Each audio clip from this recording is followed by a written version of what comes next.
이재용 삼성전자 회장이 삼성물산 제일모직 부당합병과 삼성바이오로직스 분식회계 의혹과 관련해서 1심에서 무죄를 선고받았습니다. 또 사법농단 의혹의 핵심 인물로 당시 사법부 3인자였던 임종헌 전 법원행정처 차장에게는 1심에서 징역형의 집행유예가 선고됐습니다. 법원 현장에 YTN 법조팀 취재기자들이 나가 있는데요. 부장원 기자 김다현 기자 나와주십시오. 네, 저희는 서울중앙지방법원에 나와 있습니다. 오늘 이재용 회장과 임종헌 전 법원행정처 차장의 1심 선고가 차례로 이뤄졌습니다. 먼저 이재용 회장 선고 소식부터 전해드리겠습니다. 김단 기자, 오늘 오후 2시부터 이재용 회장의 1심 선고 공판이 열렸는데 전부 무죄를 선고받았다고요? 그렇습니다. 서울중앙지법은 이재용 삼성전자 회장의 자본시장법 위반 등 혐의 1심 선고 공판에서 무죄를 선고했습니다. 삼성그룹의 컨트롤타워 역할을 했던 옛 미래전략실 간부들도 함께 재판에 넘겨졌었는데요. 최지성 전 미전실장과 김종중 전 미전실 전략팀장, 그리고 장충기 전 미전실 차장 등 나머지 피고인 13명에게도 모두 무죄가 선고됐습니다. 검찰의 구형은 징역 5년에 벌금 5억 원이었지만 재판부는 이 사건 공소 사실 모두 범죄 증명이 되지 않았다고 밝혔습니다. 삼성물산과 제일모직 합병 승인으로부터는 8년 7개월, 2020년 9월 기소 뒤 3년 5개월 만에 내려진 사법부의 첫 판단이었는데요. 이재용 회장의 완승이었습니다. 네, 지난 2015년 삼성물산과 제일모직의 합병 과정에서 불법과 부정행위가 있었다는 게 검찰의 공소 사실인데 주요 혐의에 대해 재판부가 어떤 판단을 내렸는지 보겠습니다. 우선 오늘 오후 2시부터 이재용 회장 1심 선고 공판이 열렸는데 50여 분 만에 선고가 끝났습니다. 당초 예상보다 굉장히 빨리 끝난 건데 최종 판단이 나오기까지 오랜 시간이 걸릴 거라는 관측과 달리 실제 재판부 판단은 명료했죠. 그렇습니다. 이재용 회장과 삼성전자 미래전략실이 불법 경영권 승계를 위해 주가 조작과 회계 부정을 벌였다는 혐의 사실 모두 검찰 측 증거만으로는 충분히 증명되지 않았다고 재판부는 판단했습니다. 우선 재판부는 2015년 삼성물산과 제일모직의 합병이 이 회장의 승계나 지배력 강화가 유일한 목적이 아니라고 판단했는데요. 당초 검찰은 국정농단 뇌물 사건에 대한 대법원 전원합의체 판결을 근거로 이 회장을 조직적인 불법 행위의 지시자이자 공모자로 지목했습니다. 해당 판결문에는 이 회장의 그룹 지배권 강화라는 뚜렷한 목적을 가지고 이루어진 조직적인 승계 작업이라고 명시가 돼 있는데 재판부는 당시 대법원이 삼성물산 의사를 배제한 채 합병을 강행했다는 취지로 판시한 게 아니라고 선을 그었습니다. 법원은 또 제일모직과 삼성물산 두 회사 간 합병 비율이 불공정해서 주주에게 큰 손해를 끼쳤다고 인정할 만한 증거가 없다고도 봤습니다. 삼성물산과 제일모직 합병은 그룹 위기를 극복하기 위해 경영진 합의로 추진돼 삼성물산 주주 이익이 희생됐다고 볼 수 없다는 설명입니다. 이 밖에 제일모직 자회사인 삼성바이오로직스와 관련한 거짓 공시, 또 분식 회계를 한 혐의도 재판부는 모두 무죄로 판단했습니다. 재판부는 회계사들과 올바른 회계 처리를 한 것으로 보여 이 회장 등에게는 분식 회계 의도가 있었다고 단정할 수 없다고 설명했습니다. 사실상 검찰이 애초에 제공했던 공소 사실이 모두 1심에서 깨진 셈인데요.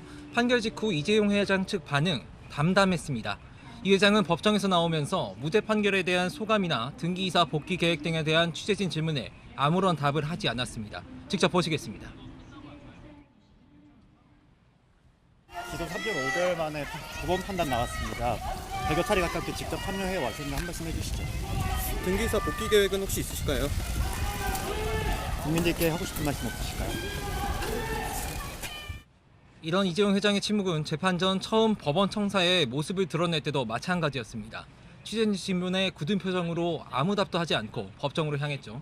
다만 선고 도중 재판장이 피고인들은 모두 무죄라고 밝히자 그제야 안도한 듯 얼굴에 옅은 미소를 띄었고 이 회장을 대신해서 변호인이 현명한 판단을 내려준 재판부에 진심으로 감사하다고 밝혔습니다. 법조계에서는 일부 혐의라도 오늘 선고에서 유죄가 인정됐다면 파장이 만만치 않을 거란 시각이 많았는데 검찰과의 법정 다툼에서 사실상 이재용 회장 측이 완승을 했다고 봐야 할 것 같습니다.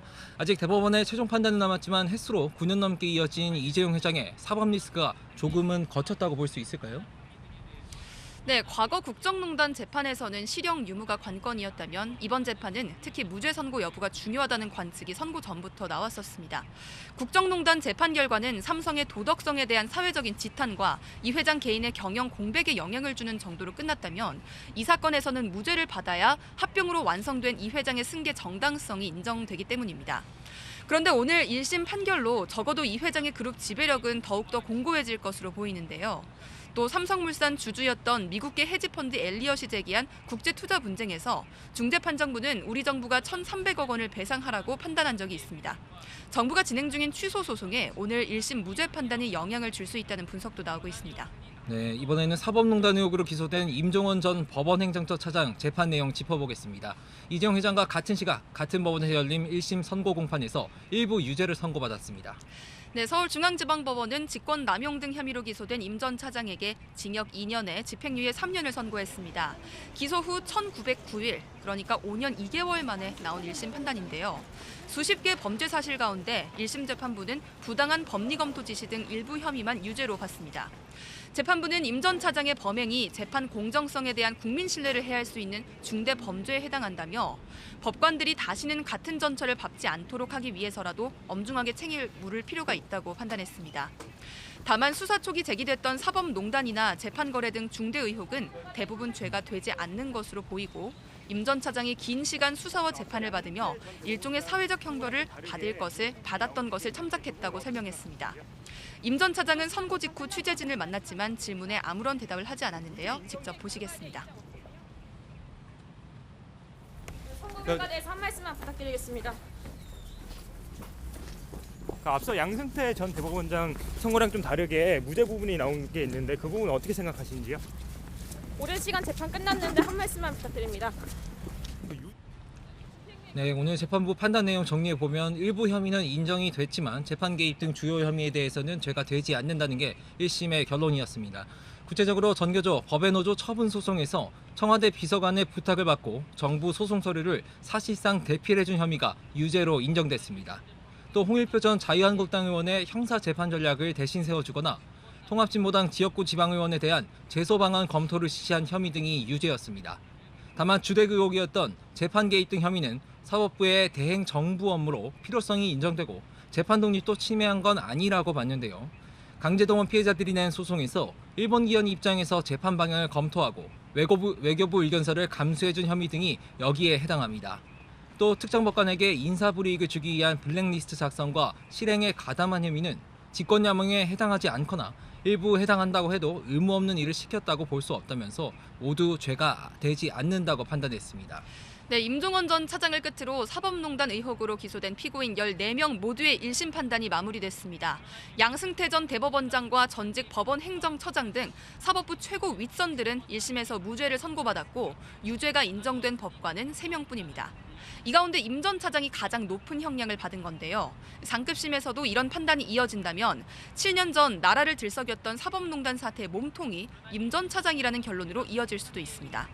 검찰은 판결 직후 사실 인정과 법리 판단을 면밀하게 검토해서 항소 여부를 결정하겠다는 짧은 입장문을 냈습니다. 네, 알겠습니다. 오늘 두 사건 모두 법적 쟁점만큼이나 사회적 파장이 컸던 사건들인 만큼 오늘 1심 판결에 관심이 집중이 됐었는데 현장에서 선고 속보 전해드렸습니다. 지금까지 서울중앙지방법원에서 전해드렸습니다.